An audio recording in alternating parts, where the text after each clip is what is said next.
Vamos agradecer a Deus a oportunidade de nos reunirmos aqui novamente, né? Vamos pedir por inspiração, por conhecimento, por discernimento, que nós possamos absorver toda a informação que nos for passada e também que possamos acrescentar uns aos outros, porque é esse o fundamento final do estudo, que aprendamos em conjunto, né? Vamos pedir por aqueles que não puderam estar aqui entre nós hoje, né? Seja por motivos físicos, motivos pessoais ou motivos emocionais.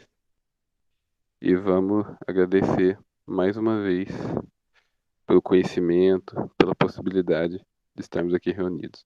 Que assim seja. Bom dia, Vitor. Bom dia, gente.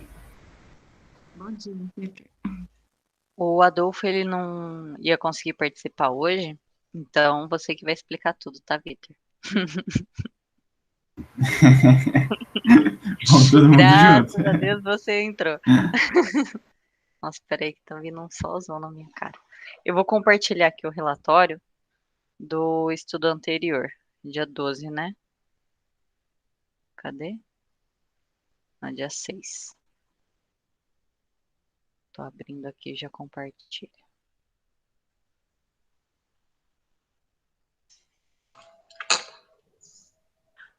Oi, Bianquinha. Bom dia, amigos. Bom dia.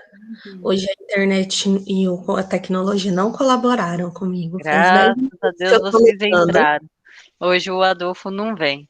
Ah, você que tá de chefe hoje. Não, hoje eu tô de leitora, o Vitor explica. E eu bagunço. Você bagunça isso aí. Oba! É, Agora. deixa eu. Ó, o João Vitor já fez a prece, tá bom? Ai, desculpa, Ah, gente. pode Já fazer. entrei na bagunça, né? Óbvio. Ó, Já eu já é abri pra aqui fazer o a leitura? relatório. Eu abri aqui, deu pra. Tá vendo a minha tela? Peraí, que eu tô aberto com o relatório da de Ah, hoje. eu tô vendo a tela já. Eu tô vendo sua tela. Eu tô Você vendo tá eu com o 2 vezes. relatório? Você quer ler? Não, mas peraí que eu não abri o Classroom ainda, eu abri o Drive só. Não, eu leio aqui Não. então. Ah, se você puder, eu agradeço. Esse daqui, né? Dia 6. Uhum. Então, relatório da reunião de estudos, Revista Espírita, Grupo Espírita, Luz e Amor, dia 6 de março. O Livro dos Médiuns, segunda parte das Manifestações Espíritas, capítulo 4 da Teoria das Manifestações Físicas, Paty, página 82. Oi. você está compartilhando a guia da reunião. Sabe aquela que fica, você está apresentando para todos? Parar a apresentação? Eita, Aquela sério? aparecendo para você? Sério. Ah, então peraí. Tô compartilhando a tela errada. É. De novo. Compartilhar a tela inteira. E compartilhar a tela errada de novo. Peraí. É o nervosismo, é o nervosismo. Foi você ou foi o Adolfo mesmo? Não, eu tô como Adolfo. Ah, tá. Porque pra gravar reunião, que eu não consigo gravar no meu. Você sabe que um dia eu fiz isso e não gravei a reunião, né? Porque eu esqueci. Parabéns para mim. É o nervosismo, né, Bia? O chefe não tá, a gente fica nervoso.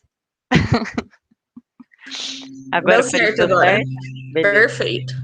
Vamos lá. Iniciamos os estudos com a leitura do relatório da última reunião, realizada no dia 27 de fevereiro de 21. Retomamos alguns conceitos estudados em estudos anteriores, dada a complexidade do assunto.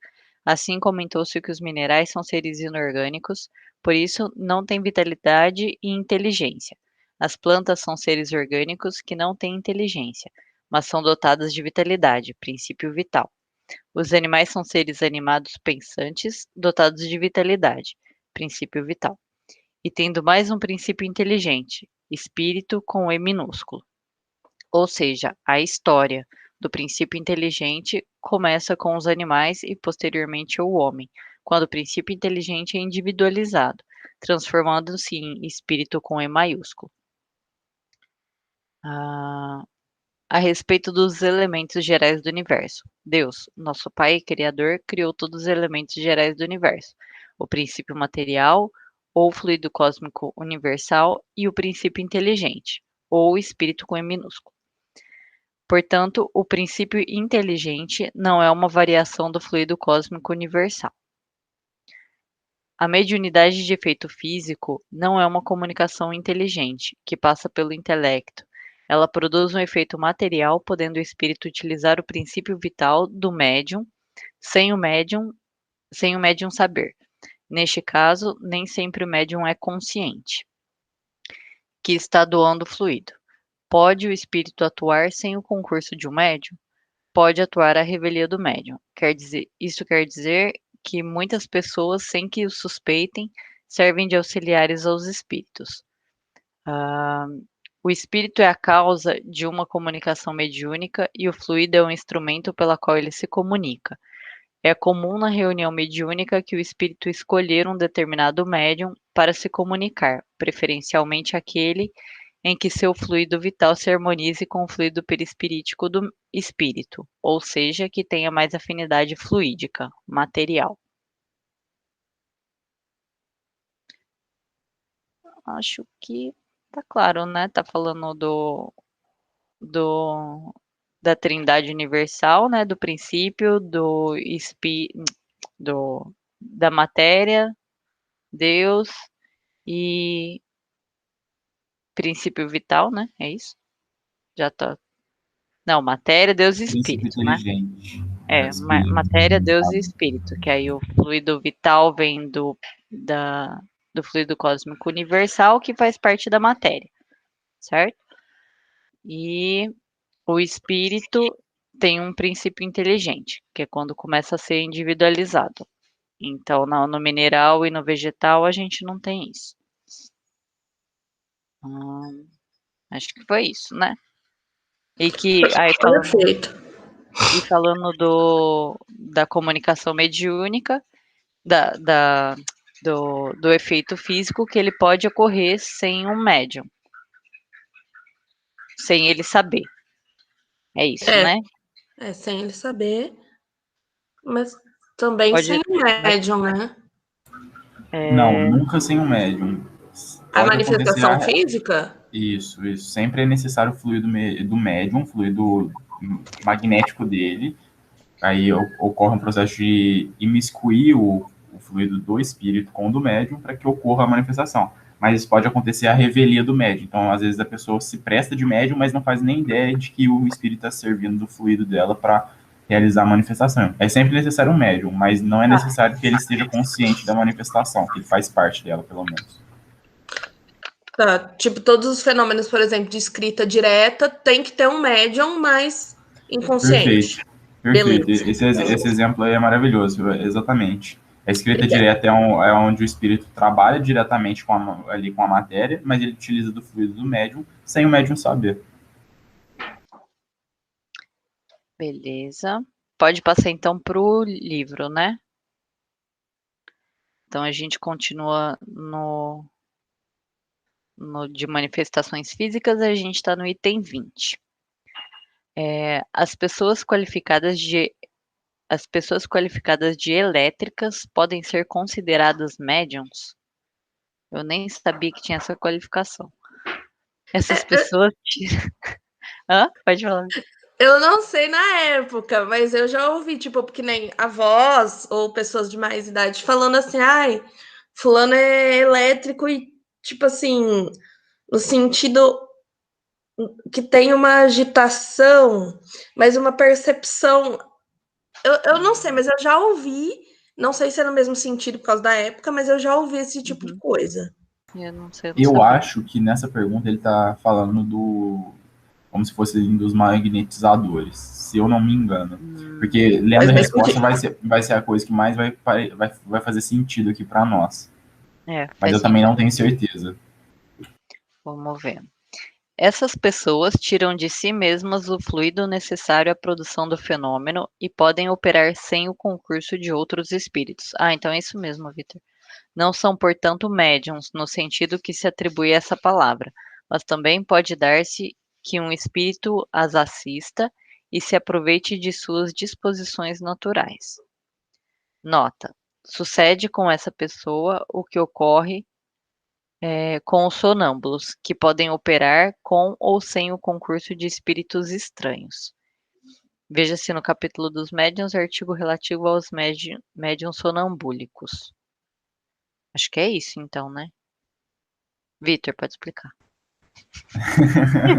Não, eu acho, principalmente pela resposta, que ele esteja falando dos magnetizadores ou magnetistas. Porque seria o que mais se encaixaria na situação, né? Que eles realizavam fenômenos desse jeito, utilizando os próprios fluidos. Enfim, assim, penso eu que seja isso, né?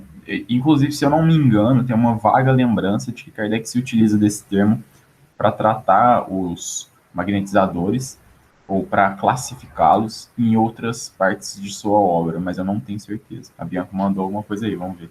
Eu mandei um artigo, eu não, da Revista Espírita mesmo, de 1869, que fala sobre uma criança elétrica. E aí, deixa eu pegar aqui a parte que o espírito deu a instrução. Vocês preferem que leia? Eu vou colar aqui e ler, tá? Tá bom, O que vocês acham? pode ser. Acho que pode ser. Ah. Só que aqui não vai tudo, Bianca. Ele corta uma parte. Acabei de perceber. Ai, gente. Deixa eu. Patrícia, posso te mandar no. Peraí, você no mandou o ar? link, abri aqui, ó. Isso. Tá lá embaixo, a instrução dada por um dos guias da instrutores da Sociedade de Paris. Como nós temos dito com frequência, os mais singulares fenômenos se multiplicam dia a dia para atrair a atenção da ciência. O menino em questão é, pois, um instrumento que não foi escolhido para esse efeito, senão em razão de sua situação criada em seu passado. Por excêntrico que seja, em aparência, um fenômeno qualquer produzido num encarnado tem sempre como causa imediata a situação intelectual e moral desse encarnado, e uma relação com seus antecedentes, pois todas as suas existências são solidárias. Agora que eu tô lendo, eu tô vendo que tipo, ele não explica a parte aqui do negócio elétrico, mas vou continuar lendo aqui que parece ter umas coisas interessantes. O que vocês acham, pessoal? Sem dúvida, é um assunto de estudo para que os testemunhos, para que os que testemunham, mas secundariamente. É, sobretudo, para aquele que dele é objeto, uma provação e uma expiação. Há, pois, o fato material, que é do campo da ciência, e a causa moral, que pertence ao espiritismo. Mas perguntareis, como semelhante estado pode ser uma provação para um menino dessa idade? Para o menino, certamente não, mas para o espírito que não tem idade, a provação é certa. Achando-se como encarnado numa situação excepcional, cercado de uma auréola física que não passa de uma máscara, mas que pode passar nos olhos de certa gente por um sinal de santidade ou de predestinação, o espírito desprendido durante o sono se orgulha da impressão que produz. Era um taumaturgo de uma espécie particular que passou sua última existência a brincar de pessoa santa em meio aos prodigiosos de que se tinha exercitado a realizar, e que quis continuar seu papel nessa existência para atrair o respeito e veneração. Ele quis nascer como um menino em condições excepcionais. Se viver, será um falso profeta do futuro e não será único. Quando o fenômeno em si mesmo, é certo que terá pouca duração. A ciência deve, pois, apressar-se se quiser estudá-lo de viso, mas ele nada fará, temerosa de encontrar dificuldades embaraçosas. Ela contentar-se-á em considerar o menino como um peixe elétrico humano. Acho que não quer dizer muito com o negócio, né? Do que a gente estava falando. Gente, desculpa, eu tentei ajudar. Eu acho que não fica muito inteligível porque a gente não leu todo o resto do texto, então fica meio perdido assim, porque a gente não sabe sobre o que ele tá falando, mas acho que pode ficar como lição de casa aí. Às vezes tem a ver, sim, né? É super curtinho o texto, gente. Eu já li metade. Se vocês quiserem ler aí todo o resto. É que a gente não sabe se tem a ver ainda. Tem isso, né? Porque às vezes eu falei no sentido da lição de casa, Vitor. Aí, tá ótimo. Empolgação geral. Beleza. Depois a gente, qualquer coisa, lê e comenta na próxima, né? Peraí.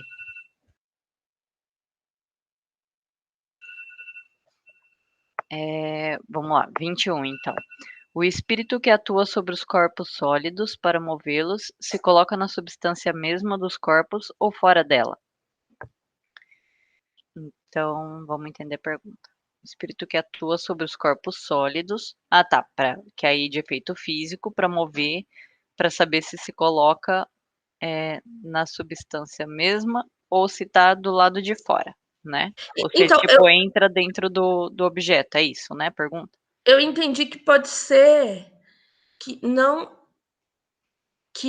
não só dentro do objeto, mas também na mesma condição material do objeto. Tipo, num sentido mais de tangibilidade. Mas aí eu achei essa pergunta bem difícil. Aquela, Vitor? Não é uma pergunta muito simples também, achei. Mas o que eu entendi é exatamente o que a Patrícia também falou, que se ele atua ali como se fosse dentro da matéria, do corpo, ou ao externo dela, né? Mas vamos ler a resposta, que eu acho Vamos que ver a talvez ela resposta, às esclareça. vezes. Dá-se uma e outra coisa. Já dissemos que a matéria não constitui obstáculo para os espíritos. Em tudo eles penetram. Uma porção do perispírito se identifica, por assim dizer, com o objeto em que penetra. Então acho que é isso, né? Que aí tá falando que nenhum obstáculo, nada físico é um obstáculo para o espírito, né? Que ele consegue penetrar o objeto. Eu falei que eu só vinha para atrapalhar, ó. Tô fazendo com. Tá causando, Bianca. Mas pode continuar causando, não tem problema. Acho que é isso. Depois o 22. Como faz o espírito para bater? Serve-se dele de algum objeto material? Tanto quanto dos braços para levantar a mesa, sabes perfeitamente que nenhum martelo tem o espírito à sua disposição. Seu martelo é o fluido que, combinado, ele põe em ação pela sua vontade, para mover ou para bater.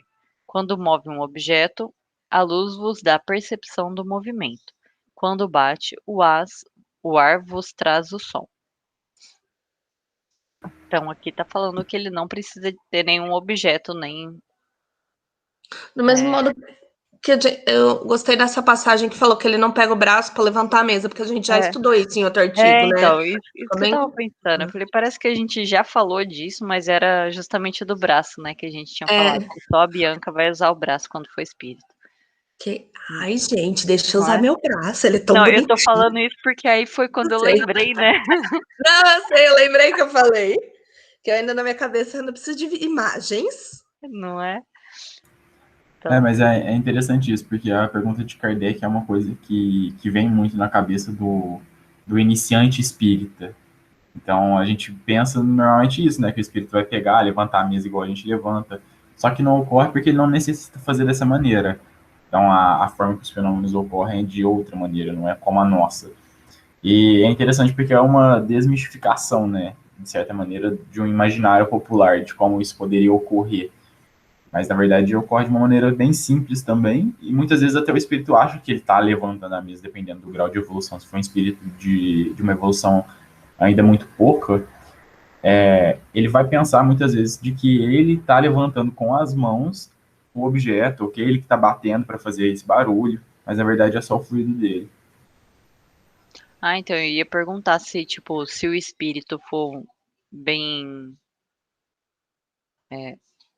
pouco evoluído, vamos dizer assim, se ele precisa, tipo, colocar a mão do espírito lá para mexer em algum objeto. Mas mesmo assim não precisa. Ele pode pensar que ele está fazendo aquilo, entendeu? Por exemplo, tem um espírito na revista espírita, o espírito de Baltazar, se eu não me engano, que era um espírito glutão. Então ele era viciado em comida. E aí ele responde para Kardec de que ele tinha um estômago fluídico. E aí Kardec redargue ele ali falando que não era possível, não, que isso não existia no perispírito e tal. Coloca lá para ele e ele fala, eu estava me utilizando de uma metáfora. Então, assim, eles muitas vezes pensam, é uma coisa que acontece, inclusive, com a gente, humanos, né? É uma coisa muito interessante.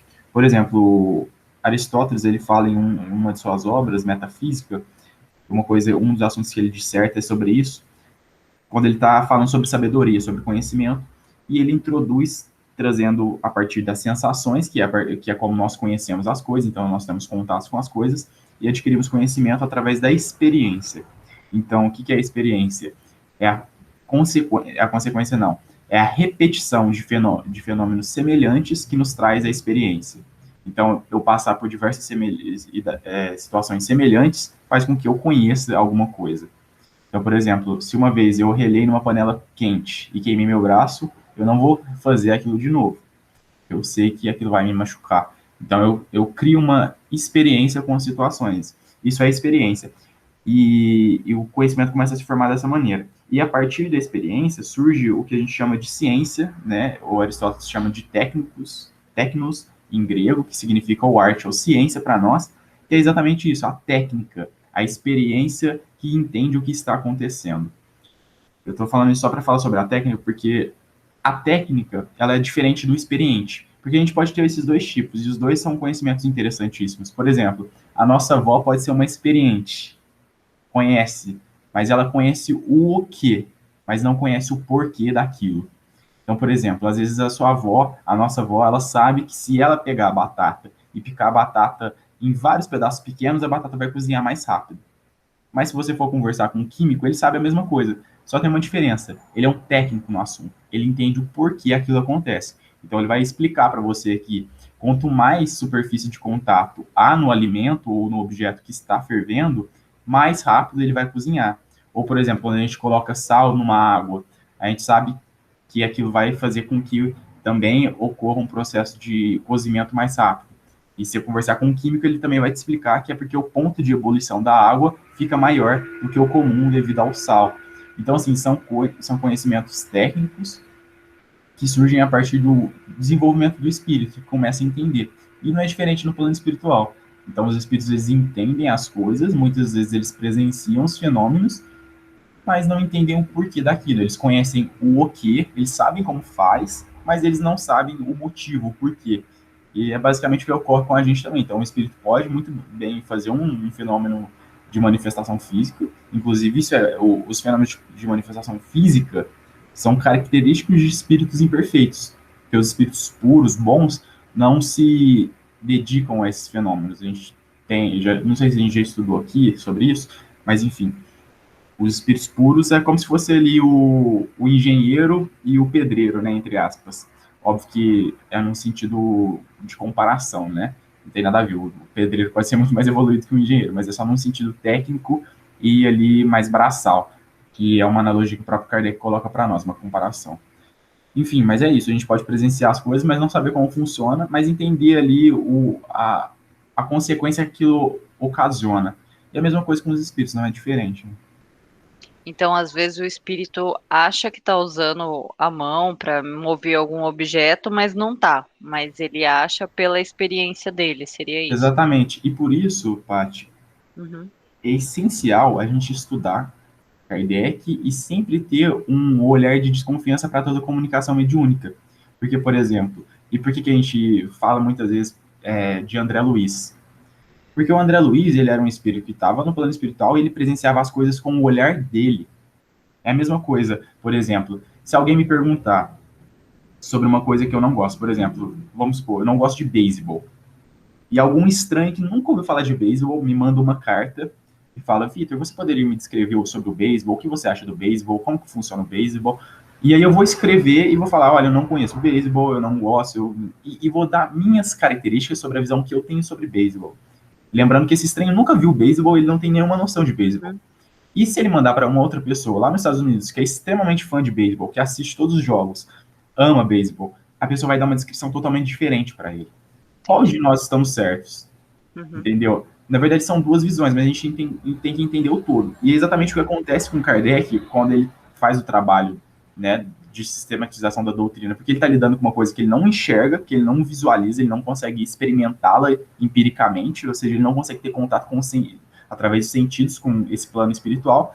Então ele precisa criar uma metodologia de universalização de opiniões. Então tirar das opiniões, tirar o juízo ali de cada um daqueles espíritos, tirar a parte deles, do particular, e criar o universal. Então, é mandando carta para várias pessoas perguntando sobre beisebol que eu vou descobrir como que funciona o beisebol, como que é, e por fim, que se aquilo é legal ou não, depende de quem encara, de quem olha. Então, é a mesma coisa com o plano espiritual. O espírito pode muito bem vivenciar aquilo, ver aquilo, te falar sobre aquilo, e ele estar errado sobre o que ele está vendo, porque ele está vendo a visão dele. Entendi. E a gente tem confiança nos espíritos puros exatamente por isso, porque eles têm uma visão imparcial, eles entendem realmente o que está acontecendo. Eles têm uma superioridade intelectual que faz com que eles compreendam o fenômeno no porquê, que é a questão da técnica.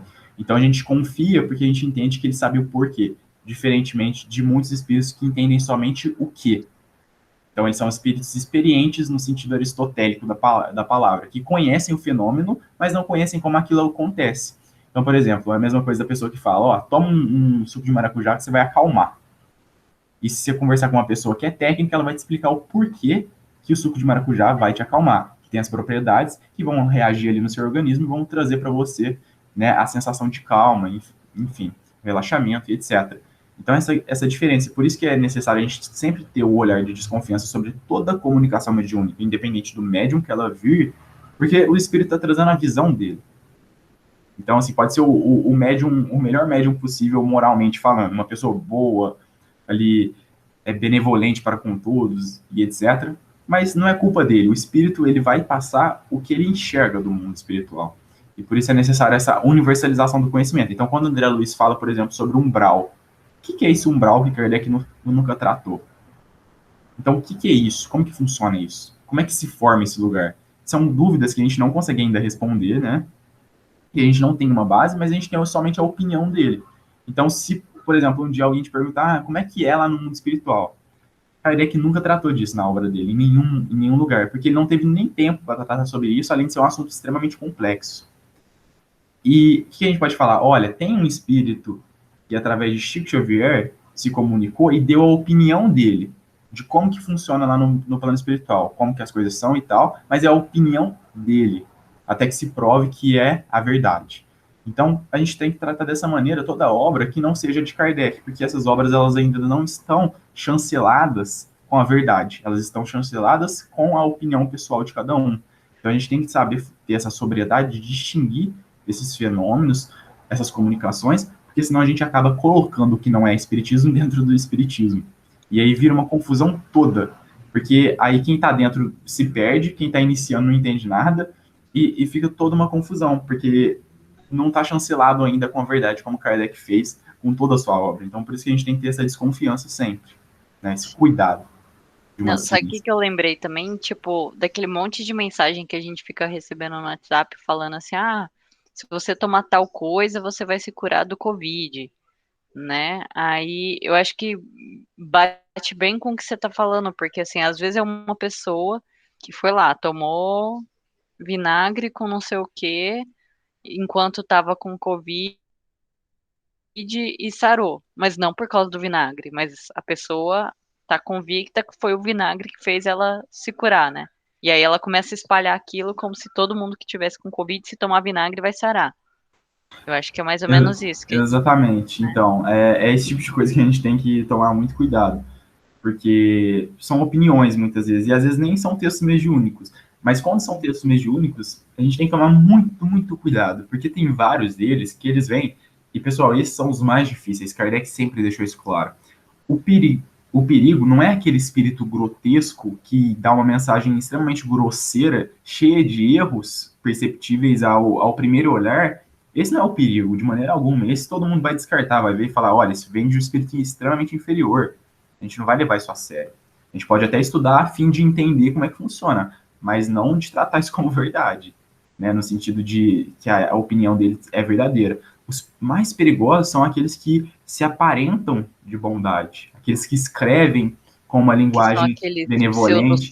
Exatamente, né? Os pseudo-sábios são os mais perigosos, porque eles querem parecer que estão ali falando a verdade, então eles enchem os textos deles de palavras difíceis. Isso é uma coisa que Kardec deixa muito claro no seu texto. Eles enchem ali o texto de adornos e colocam palavras. Então, é um texto isso é característica de espírito pseudo-sábio, pessoal. Kardec deixa isso bem claro para nós lá no Livro dos Médiuns, na Revista Espírita também. característica de espírito pseudo-sábio é um espírito que prodigaliza palavras, ele fala muito, ele gosta de encher o texto dele de palavra. Então ele não é direto e claro no assunto como os espíritos puros. Peguem comunicações do espírito de verdade, por exemplo. Qualquer espírito superior que se comunicava com Kardec, São Luís, Lamennais, Santo Agostinho e etc., eles são diretos e claros na fala deles. Quando você pega um espírito pseudo-sábio, ele gosta de ser verborrágico, então ele enche o texto dele de palavras. E palavras difíceis, adorna o texto, e fica aquele texto de difícil compreensão, mas com aparência de beleza. E quando se estuda filosofia, a primeira coisa que o professor de filosofia fala, texto bom não é texto que tem uma palavra que a gente não consegue ler. Isso não é texto bom. É um texto que a gente não entende. Pura e simplesmente, o texto bom é aquele que é objetivo no que quer ser dito. É aquele que é claro para o leitor. Então, a melhor característica de escrita é essa. É aquele que sabe escrever para qualquer um ler.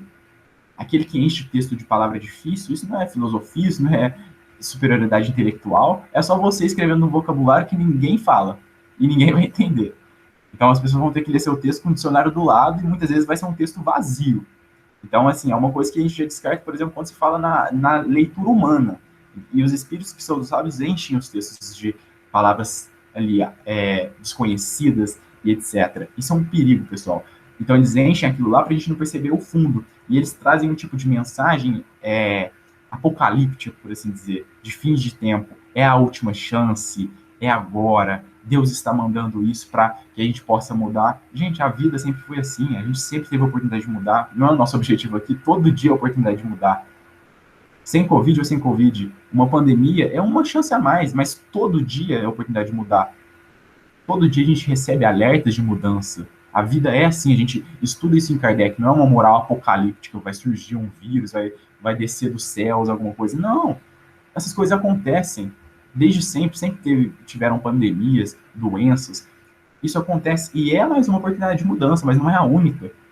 A gente todo dia, tendo doença que contamina com facilidade no ar ou não, a gente tem a oportunidade de mudar e a vida nos convida a isso diariamente. Senão, onde estaria a justiça divina?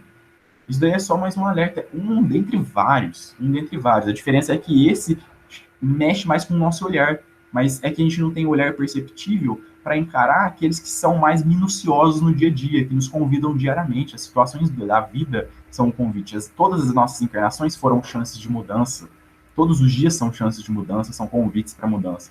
Então, você percebe que nesse tipo de texto, eles têm um olhar apocalíptico para as coisas que acontecem, a fim de causar medo no indivíduo que lê. Então, a pessoa fica com medo quando lê o texto. Então, ele tem a aparência de bondade, mas ele traz uma moral do medo, que é a moral que o cristão não trabalha. Não é a moral de Cristo, a moral do medo. É a moral do amor, da resignação, da redenção do indivíduo, diferentemente do que a gente vê em muitas comunicações mediúnicas, principalmente em tempos de aflições, como que a gente vive atualmente. Então, assim, a gente tem que tomar muito cuidado, tem que ter o olhar redobrado sobre esse tipo de comunicação, principalmente quando vem intitulado dessa maneira. E aí, o pessoal, eu vejo, às vezes aparece na minha home do YouTube, assim, Dr. Bezerra de Menezes, comunicação mediúnica. Então, eles querem destacar o espírito. Olha, o espírito de tal pessoa falou isso. Mas o que importa, gente? O Kardec sempre deixou claro, a gente nunca vai conseguir, a não ser que você conheça uma pessoa próxima de você, se é aquela pessoa ou não, por características de escrita, de personalidade. Mas se for uma personalidade que a gente não conheceu individualmente ali, muito dificilmente a gente vai conseguir comprovar que é aquele espírito mesmo. O que importa é a mensagem, é a essência daquilo. Então, pegar toda aquela mensagem e fazer um estudo minucioso dela, bater cada frase. O que quer dizer com isso? Por que você usou tal termo? Então, que se for mesmo esse olhar, né? Nem precisa assinar, né, Vitor? Tipo, o espírito da verdade. Isso é um ponto essencial. Por exemplo, quando São Luís, quando Santo Agostinho assinavam as mensagens, eles não escreviam São Luís, escreviam Luís. São Vicente de Paulo, a mesma coisa, Vicente de Paulo. Eles não queriam se dar o nome, eles não ligam para esse tipo de coisa, eles não ligam se são denominados santos ou não.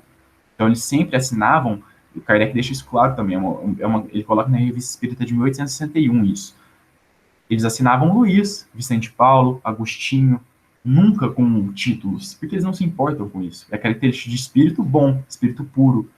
Eles não se importam com isso. Então, eles não se preocupam Já os espíritos pseudo-sábios, esses, eles querem que a gente enxergue o Deus ali, Jesus Cristo. Então eles colocam Virgem Maria, Maria Santíssima, coisas desse gênero para causar um espanto na gente. Então eles querem eles sabem, né? Eles obviamente são pseudo-sábios exatamente por isso, eles têm uma esperteza ali no fundo, então eles sabem as coisas que eles fazem que vão causar tal comportamento em nós, de respeito ali, mas a gente tem que ter esse olhar. Uma coisa que Kardec deixa muito claro, e por isso é tão importante estudar Kardec.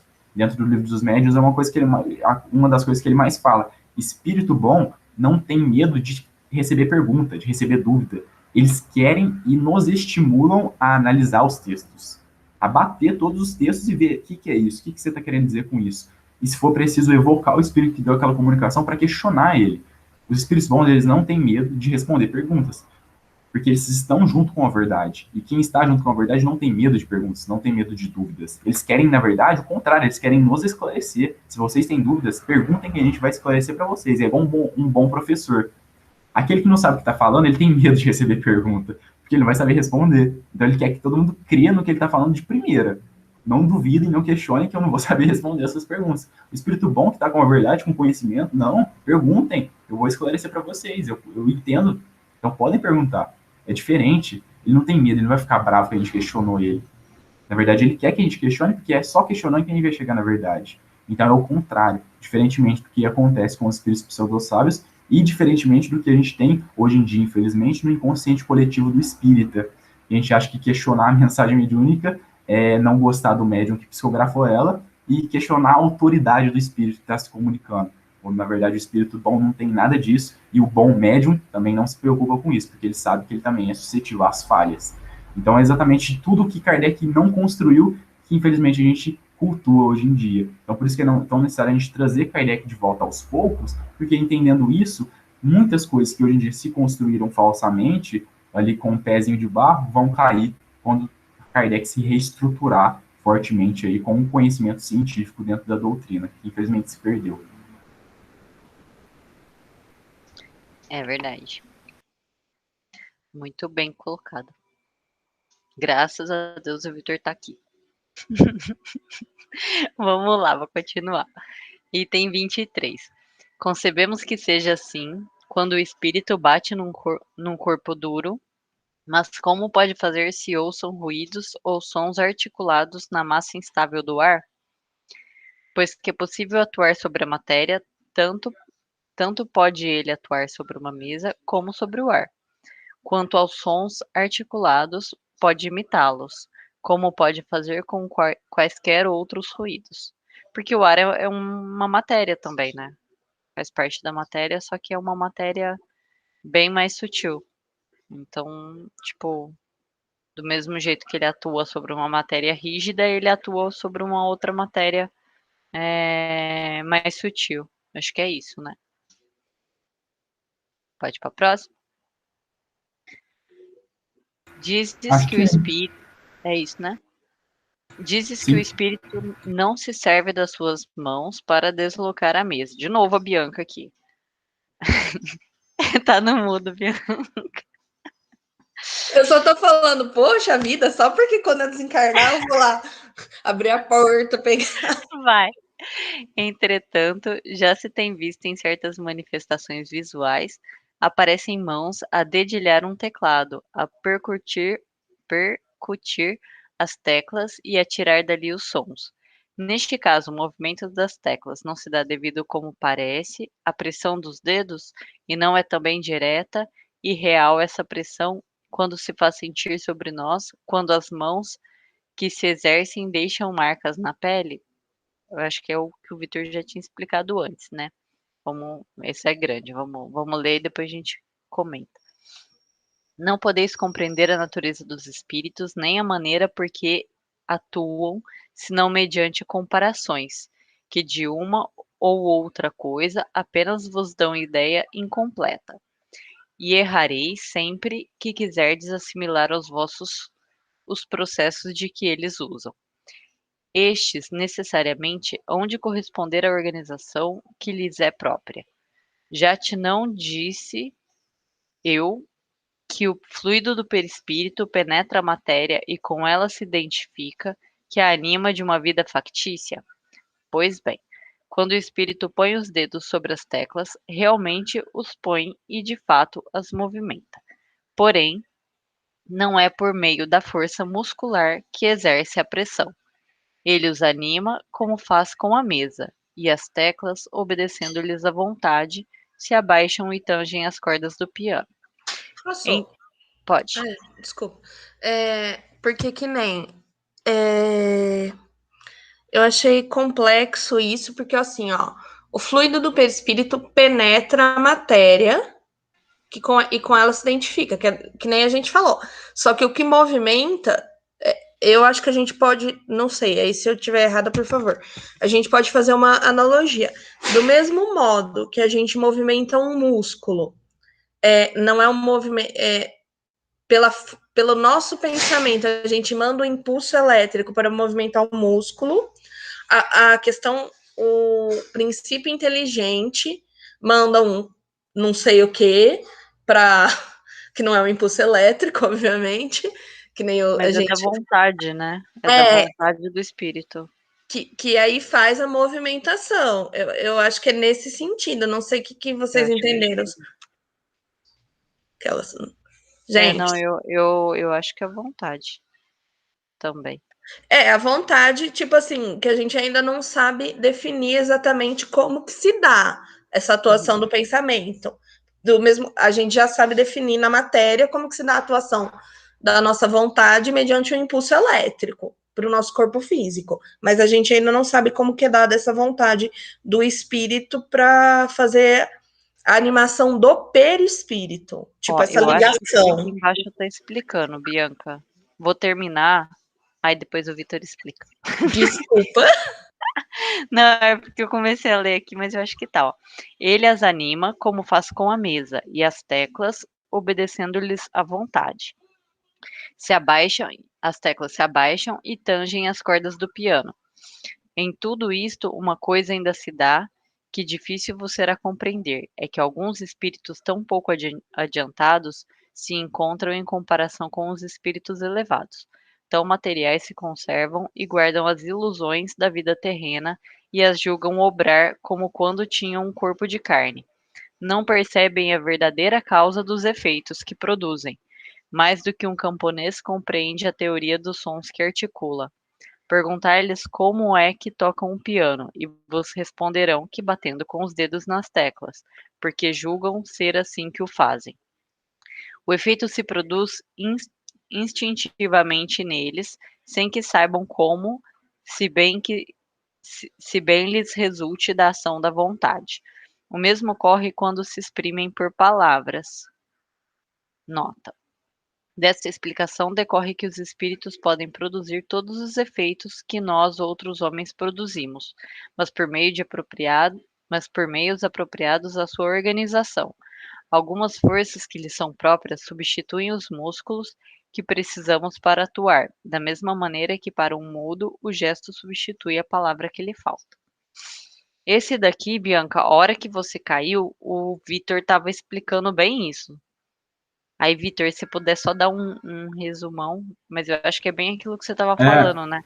Simplesmente eu falei, né, até comentei sobre a teoria do conhecimento de Aristóteles, que ele fala sobre isso, porque é o conhecimento da experiência do espírito que entende que aquele fenômeno existe, sabe como fazer ele, porém não entende o porquê, como que funciona as minúcias. Então, é a diferença entre, basicamente, que eu dei o exemplo, né, da nossa avó, muitas vezes que sabe de algum truquezinho ali na cozinha, que na verdade muitas vezes é alguma coisa da química, né, e que se você perguntar para um químico, eu dei o exemplo, por exemplo, se às vezes a nossa avó, a nossa mãe, sabe que se pegar a batata e cortar a batata em vários pedaços pequenos, ela cozinha mais rápido. Mas ela não entende por que isso acontece. Mas se você perguntar para um químico, o químico vai te explicar que, na verdade, é que quanto mais superfície de contato houver do alimento com a água, mais rápido ele cozinhará. Então, é uma questão simples da química que um técnico, alguém que entende, que tem um conhecimento científico, te explica. Mas a nossa avó, a nossa mãe não entende por quê, mas ela sabe como produzir o fenômeno. Então, é igualzinho, a mesma coisa, só que em uma outra situação diferente. E isso que é interessante, e por isso a gente estava até, na hora que você entrou, Bianca, falando sobre a importância de sempre ter a dúvida nas comunicações mediúnicas, porque é sempre a visão do espírito que se comunica. Então, o espírito que se comunica, ele dá a visão dele, ele dá o parecer dele sobre o fenômeno. Então, imagina se Kardec tivesse perguntado e entrevistado somente espíritos inferiores. A gente ia hoje achar que os espíritos realizam as manifestações físicas com as mãos. Então, tocando na tecla, levantando a mesa, porque é a visão deles, é a opinião deles, é como eles enxergam o fenômeno que estão produzindo. Mas quando se entrevista um espírito superior, a gente entende como aquilo acontece, o porquê. E aí a gente chega num consenso de conhecimento. Então, olha a dificuldade que Kardec tinha, pessoal. Porque, imagina, ele tinha que entrevistar o espírito, receber muitas vezes a comunicação espontânea do espírito, que explicava o fenômeno, e entender que aquilo podia ser diferente do que aquele espírito estava falando. E aí ele entender e buscar um conhecimento diferente, e depois chegar num consenso universal de como que aquilo ocorria. Isso com comunicações de espíritos, então ele tinha que fazer uma análise profunda de tudo aquilo. Era um trabalho imenso, assim. Kardec era, como o próprio, na verdade, Santo Agostinho dá uma comunicação falando isso, né? Kardec foi escolhido a dedo, porque realmente o trabalho dele era muito difícil, gente. É só a gente pegar, por exemplo, comunicações, vamos pegar algumas comunicações que tem dentro do livro dos médiuns, sem o parecer de Kardec, sem a nota de Kardec, e tentar analisar aquilo, chegar num consenso sobre o que aquilo está dizendo. A gente fica extremamente perdido, porque não dá, é muito difícil. A gente tem que ter um conhecimento prévio das ciências, obviamente, uma evolução moral e intelectual que Kardec era possuidor. Então, ele se utilizou tudo aquilo para fazer e fundar a nossa doutrina, sistematizá-la, essa ciência maravilhosa. Então, assim, era um trabalho imenso, que ele realizou de maneira magnífica. Então, acho que fica bem claro aí, né, essa questão da visão, dá uma lição para nós sobre isso, né, também, que os espíritos têm visões diferentes, dependendo do grau de evolução deles. E é interessante, né? Basicamente, alguns entendem, outros não, né? Mas a maioria deles sabem como fazer o fenômeno, só não sabem explicar o porquê. Beleza, acho que ficou claro, né, Bianca? Tá no mudo. Tá. Perfeito. Beleza. Então, 25. Alcione e João Vitor também pode falar, tá bom? Entre os fenômenos que se apontam como probantes da ação de uma potência oculta, alguns há evidentemente contrários a todas as conhecidas leis da natureza. Nesses casos, não será legítima a dúvida? Eu não entendi, não. Deixa eu ver.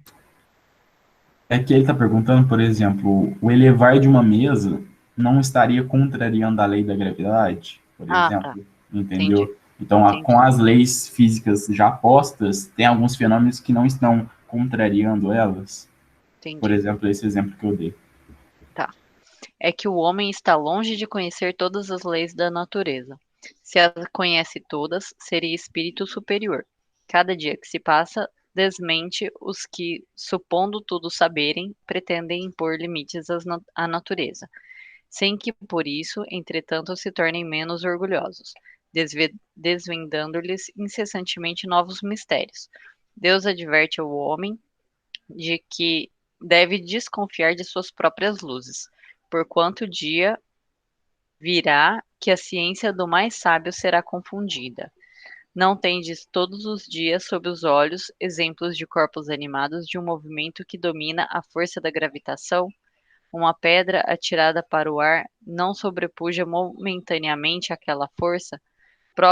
Pobres homens que vos considerais muito sábios e cuja tola vaidade a todo momento está sendo desbancada.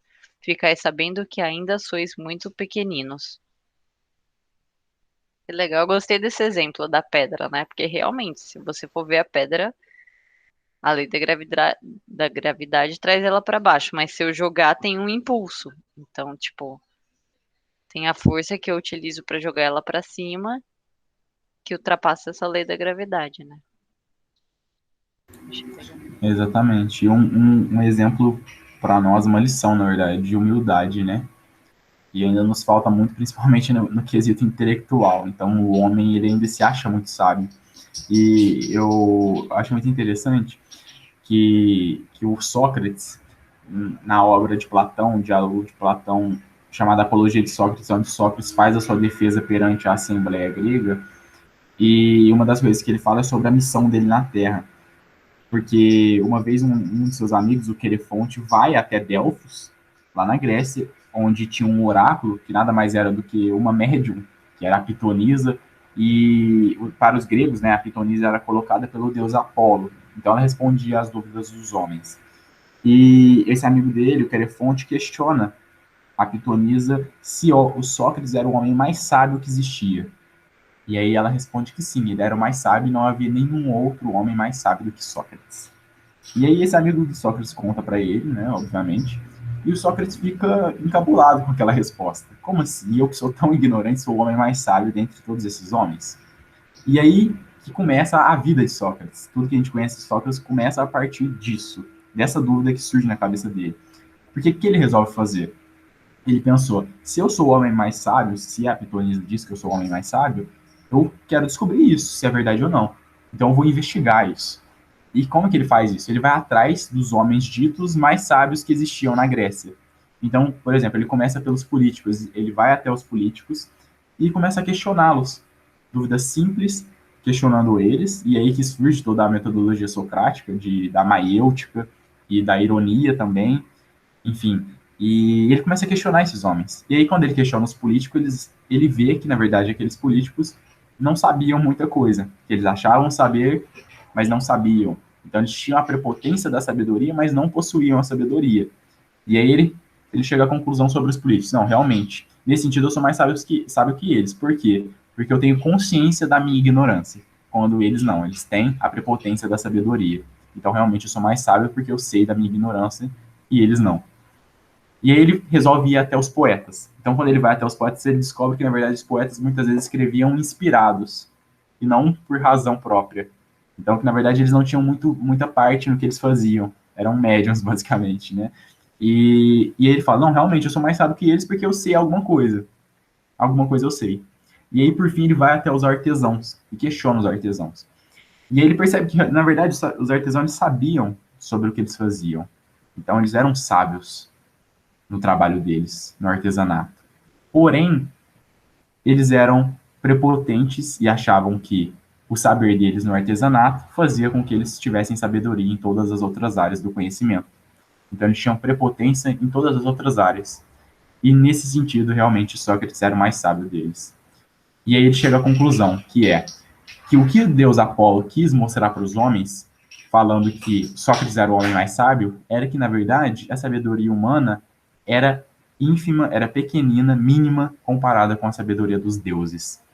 E que o Sócrates ser o homem mais sábio era basicamente a cultuação de que nós somos ainda muito ignorantes e muito pequenos, e que o nosso saber ele é muito pouco.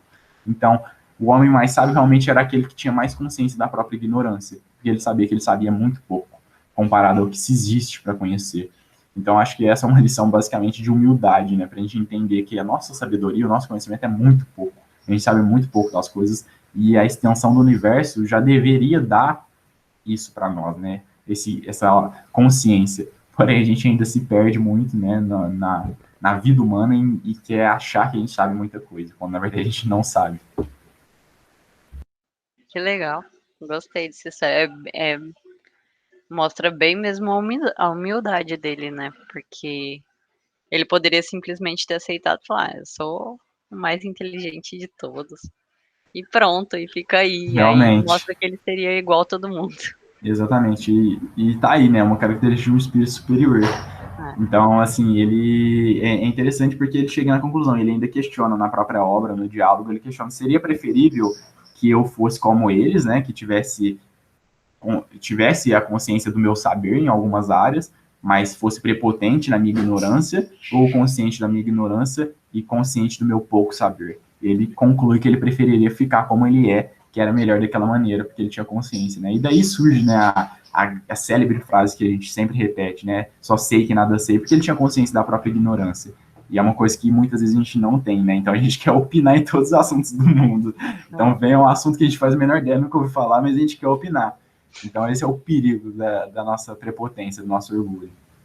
Não, e se ele tivesse simplesmente aceitado que ele é o mais inteligente de todos, ele não teria adquirido outros conhecimentos que ele foi buscar pela dúvida, né?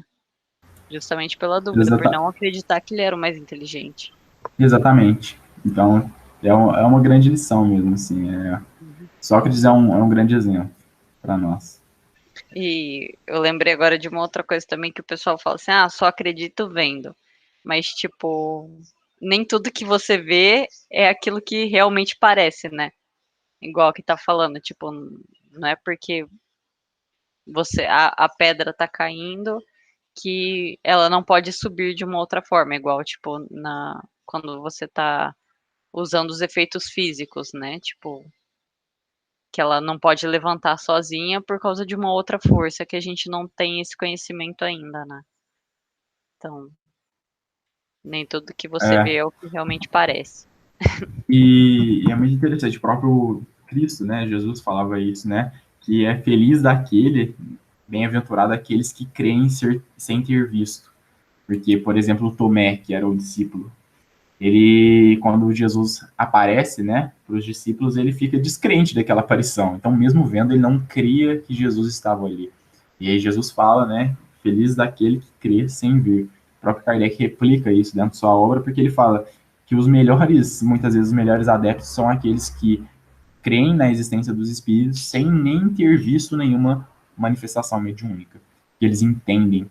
Então, a ciência espírita faz jus à razão deles, e eles entendem a lógica, compreendem, concordam e aceitam, sem nem necessariamente ter visto nenhuma comunicação, nenhuma manifestação, nenhum fenômeno.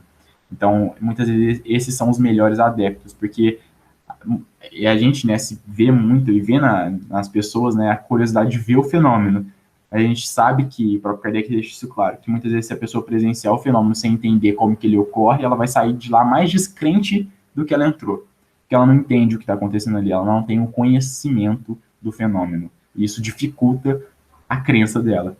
Então, assim, é interessante porque muitas vezes, ou quase sempre, né, o conhecimento ele é melhor ali sem ter visto, a gente entender.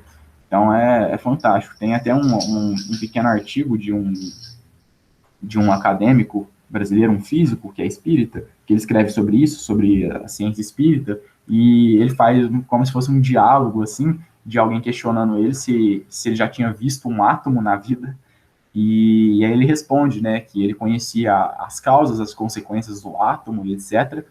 Eu vou mandar para vocês, é bem curtinho, e aí depois ele coloca, né, ele finaliza, conclui o texto dele colocando, agora é só trocar a palavra átomo por espírito, e que a resposta seria a mesma.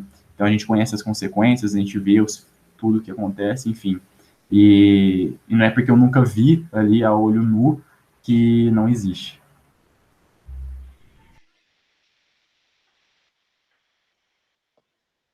Que legal, muito legal. Obrigada, Vitor. Bom, pessoal, acho que é isso, né? Já tá dando a nossa hora também. E, Bianca, depois se eu puder ficar um pouquinho só para me ajudar com esse negócio da gravação, que eu não sei o que fazer aqui. Alcione, você pode fazer a prece pra gente? Sim, me faz. Vamos agradecer a Deus, a Jesus, aos amigos espirituais, por mais essa oportunidade de estudo, que possamos refletir e melhorar as nossas atitudes. Só temos que agradecer. Obrigada, Senhor. Que assim seja.